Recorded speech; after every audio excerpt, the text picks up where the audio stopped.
In today's video, I'm going to teach you how to reset the cache in the Slack application. If you find this useful, consider subscribing and liking the video. Now, if you've been experiencing some glitches in your Slack app or just want to give it a fresh start, resetting the cache can often help. So let's jump right into it. First, you'll want to open up the Slack desktop application if you haven't done that already. With the app open on your screen, direct your attention to the very top left corner of the window. There, you'll see an icon that looks like 3 horizontal lines. This is known as the hamburger menu. Go ahead and give that a click. Once you've done that, a drop-down menu will appear. Now you're looking for the Help option in that menu. You can either hover over the Help menu item or simply click on it to see more options. Next up, a list of various support options will display. What you want to do here is locate and select the troubleshooting option. This will allow us access to some really useful fix tools that Slack offers. Click on Troubleshooting to continue. At this point, you should see an option labeled Clear Cache and Restart.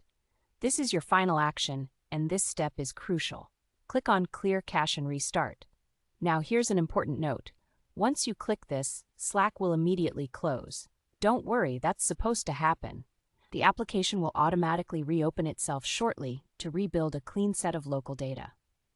However, before we proceed with this step, it's essential to ensure that you've saved any unsent drafts.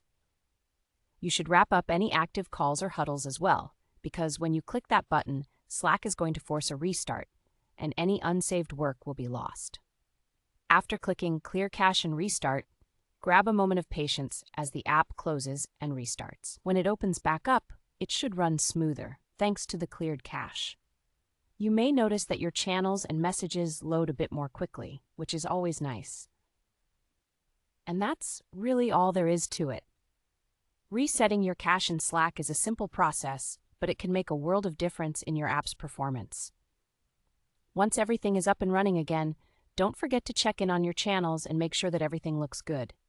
If you encounter any issues after following these steps or have any lingering questions, feel free to dive back into that Help menu or reach out to Slack support for further assistance. They're always a great resource. Thank you so much for tuning in to today's tutorial. If you found this guide helpful, please show your support by liking the video and subscribing for more content like this in the future.